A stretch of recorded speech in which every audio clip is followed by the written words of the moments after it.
Greetings once again, I'm here with another Fire Emblem essay, or I guess it could be the first of many. I've been wanting to do a few videos like this, get the thoughts out there and all. Today's subject is going to be what I would change in Fire Emblem Three Houses. This is not to say I thought the game was bad and needs massive overhauls. No, I actually like Three Houses, especially since the 3DS games weren't really doing it for me.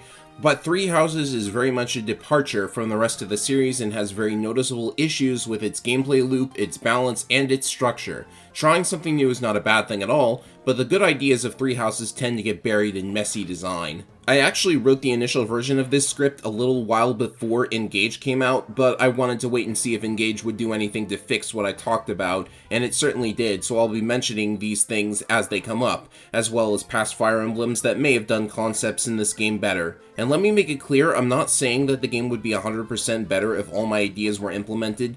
The original script for this video was way longer and had way more drastic and pointless changes, but I do want to put my ideas forward for consideration. Maybe they'll get used in a mod or something, I don't know.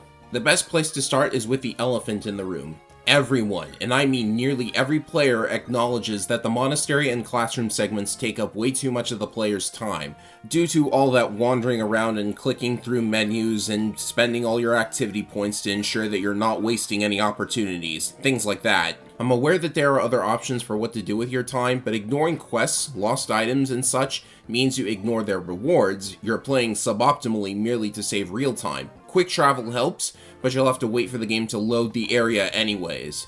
So my first suggested change, take all those facilities and either make it a smaller space with less loading and walking needed, or put them in an optional menu that can be accessed with just a few clicks and no load times. The castles in Fire Emblem 4 and the base in the Tullius games are menus, so it's not impossible for this to work.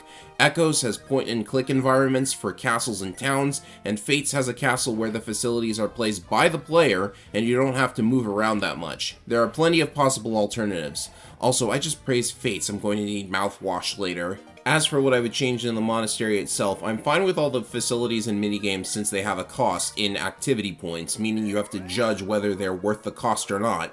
The same can't be said of lost items and quests, which are completely free games of fetch that are the same repetitive thing on every playthrough that I feel compelled to do because of the reward items, which could have just been put in a bargain menu a la Radiant Dawn. So, lost items and quests would be thrown out. I also think that the calendar of all things is overcomplicated.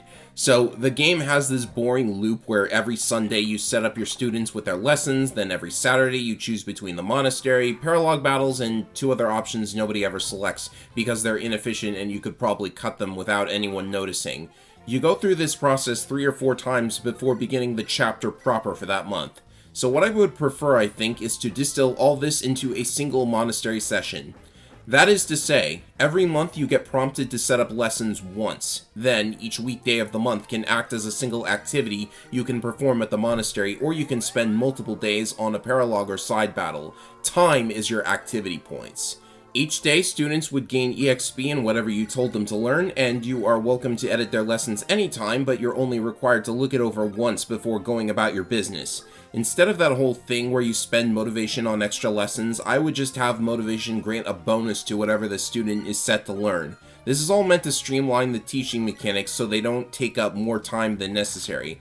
I would also remove group tasks and the professor level mechanic. I didn't really see much point to these. Even if you didn't implement all of the other changes that I suggested, I don't really see a point to professor level. You could have made the number of activity points the player gets static throughout the entire game. If you're at all familiar with an RPG called Fuga Melodies of Steel, it also has a facility that is similar to the monastery in its structure, and it's way more streamlined than Three Houses in my opinion. Now that the time-consuming issues are out of the way, let's talk about character classes and weapon skills.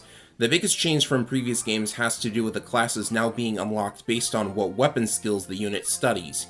You can jump from any kind of class to any other kind of class, and barring gender-locked or unique classes, any unit can be any class. Coupled with the fact that any class in the game can use physical weapons, even mages and dancers, there's a lot to talk about, but I'm going to try to take it one issue at a time. So, I understand the desire to let the player freely customize their team, but I also think the player is just given too much freedom here. If a unit can be any class, the player will inevitably pick out their best class and then work everyone towards it no matter what. Also, any class can use any weapon, so there's not a whole lot of difference between classes besides their mounts if they have it. So my playthroughs end up with a bunch of wyverns with bows and grimoires for magic. There's no real need for class diversity since they're all the same, and there's no need for weapon diversity because there's no weapon triangle. And of course, when I say all classes are the same, I'm kind of exempting magic classes from that rule because there's no way you would make a magic unit into a physical class. I don't really see that working out. What I would do is instead create around 5 or 6 trees of classes, where a unit will start on one class of one particular tree and one weapon type, and then branch off depending on what other training they get in the classroom. Say your Myrmidon trains in axes, he would then unlock Hero eventually. If he goes for bows instead, he would unlock Assassin. The unit wouldn't be able to use other weapons until a class with that weapon unlocks. Yes, this means training in a random skill they're not going to use is a waste. In my opinion, it's the player's responsibility to not be wasteful. Finally, I think the skills you get from mastering a class should probably just be class skills. It annoyed me that you had to stay in a low class just to get another skill, and I know there are ways of using auxiliary battles and broken weapons to arbitrarily enter many combat rounds in one battle. I hate doing that too. I just don't want to have to do the old boss abuse trick to avoid missing out on a skill. You could even do something like the rings in Engage, where you pay SP to permanently inherit a skill. I think that would work a lot better than whack an enemy for 0 damage X number of times while in Y class. To make weapon diversity more important, I would add an actual weapon triangle effect. It could be as simple as +20 hit or avoid, or it could be something else like Engage. Not only did Engage introduce an interesting spin on the triangle with the break status effect, bows and punching were also part of this system. Bows in Three Houses are fine except for close counter. This skill is too good and should frankly be axed. Punching in Three Houses just felt way overpowered. There should not have been an entire weapon type where all weapons of that type have the Brave effect. Punching in Engage provides an interesting framework for a weapon type that hybrid units can use. But also probably get rid of the healing focused combat art simply because it obsoletes healing items and you might not even need healing magic if you have this on most of your units. Speaking of combat arts, I actually really like the concept of consuming durability for stronger attacks, but these almost never double. Unless you're on Maddening, you'll probably just use regular attacks instead, and I also have no idea why positional commands like Shove count as combat arts. Also, the fact that some units get special combat arts or skills if you raise the right weapon rank feels kinda iffy. I'd be okay with this if the game gave some kind of tell as to what you can get if you train X unit in Y weapon rank. Budding talents tell you up front, of course, but I didn't really like budding talents as a concept. They have the potential to bias the unit into particular classes despite the freedom you have. You could also make these learned skills and arts something gained from leveling up rather than training a particular skill. You wouldn't have to invest anything but regular EXP to see what the skill is that way. I would also cut the riding, flying, and armored skills. These do nothing but unlock classes in vanilla Three Houses. Sinking points into them feels like an unnecessary complication. To make up for these cuts, the magic triangle of light, dark, and anima would return, as would staves. Magic, simply put, really works better when it's just another weapon with durability. As it is, the only way to use a spell you want is to use a unit that gets it on their spell list, which is not conveyed to the player in any way.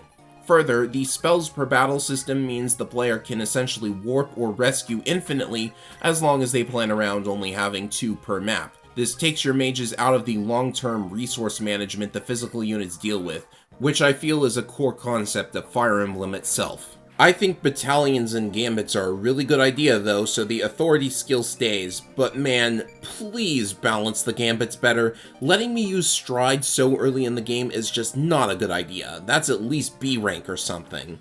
Adjutants were more or less a mechanic that exists. I didn't think much of it, but I did like that you could use it to gain EXP on an untrained unit. I'll keep it. I don't want to get too into map design or difficulty balancing, but I will say that ambush spawns really need to go. There is no positive to including them. Finally, supports grow way too quickly. There's always a billion of them available after every chapter, which is funny because they don't feel all that impactful in the game mechanics, yet you unlock so many without even touching the Tea Party minigame. That only leaves the alterations I would make to the story. I actually like the story of Three Houses.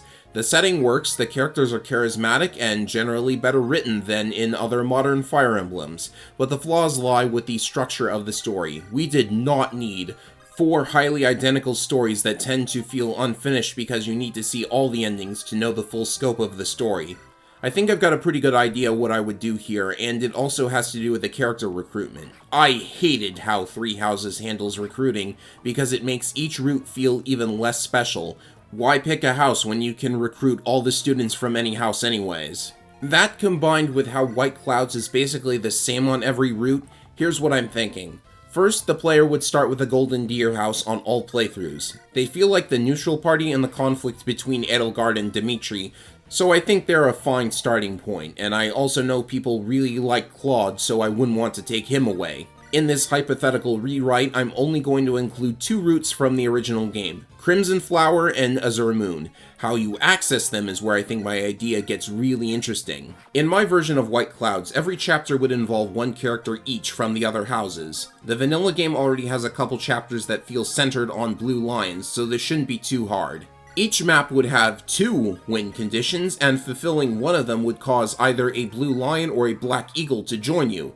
The other win condition would instead get you a character from the other house instead. Like, say, if there was a way to spare Miklon in Chapter 5, and that would give you a black eagle instead of Sylvain. Then, when the time skip comes around, the route you get is determined by whether you got more black eagles or blue lions, because that house would be the one to trust you more. If done this way, I think it would serve several purposes. You could clear different objectives on each playthrough of White Clouds, you could end up with different characters even if you're replaying a route, and it could help involve Claude in the narrative as he's now picking a side rather than acting as a third party that's kinda just there. The developers would also have to work on just 2 routes instead of 4, allowing greater focus and attention to detail. You might not even need to sell this as a game with a school setting, at least not as much. Of course, though I feel all this would work better, it's clear the developers wanted certain things in the game that my version doesn't allow for.